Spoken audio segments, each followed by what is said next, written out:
سلام.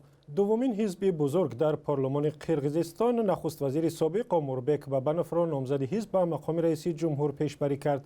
قرار در این باره را در یک همایش اعضای جنای حزب آتاجورت ریسپوبلیکا روز 14 فوریه در شهر بیشکک قبول کردند.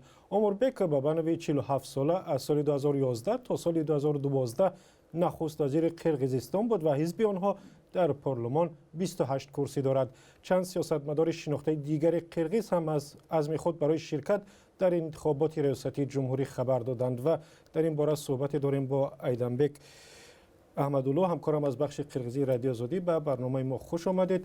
و ایدنبک تاکنون چند نفر از عزم خویش برای شرکت در انتخابات خبر دادند و کدامی از آنها شانسی بیشتری ثبت نام شدن دارند؟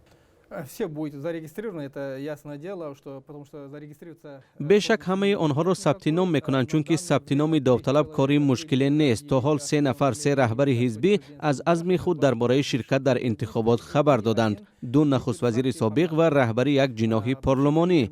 تیمیر سریوف نخست وزیر سابق رئیس حزب آقشمقار پیش از دیگران اعلان داد که در انتخابات شرکت میکند.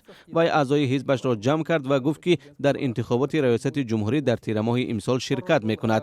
داوطلب دوم رئیس حزب پیشرفت و رئیس جناح همین حزب در پارلمان باقی تورابایوف است و روز پیشتر اموربک بابنوف رئیس بزرگترین حزب مخالف دولت و رئیس جناح مخالف دولت در پارلمان هم از عزمش برای شرکت در انتخابات خبر داد.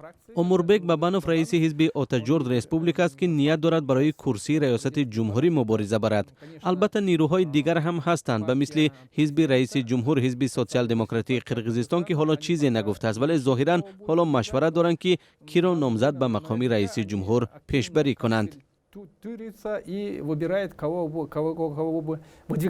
انتخابات امسال از انتخابات پیشین قرقیزستان چه فرق خواهد داشت؟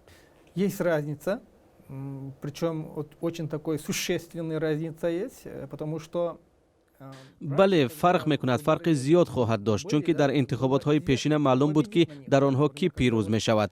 مثلا قرمانبک باقیوف بعد انقلاب سال 2005 معلوم بود که در انتخابات او پیروز می شود. در سال 2010 هم نیز معلوم بود که الماسبک اتنبایوف پیروز می شود، چون که پیشوای انقلاب بود. تا اینها اسکر آقایف نامزدیش را پیشبری کرده بود و آن هم معلوم بود که انتخابات را می برد.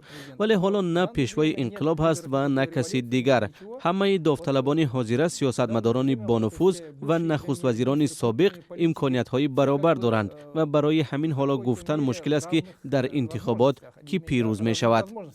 Поэтому в данное время очень трудно предсказать, кто победит на этих выборах.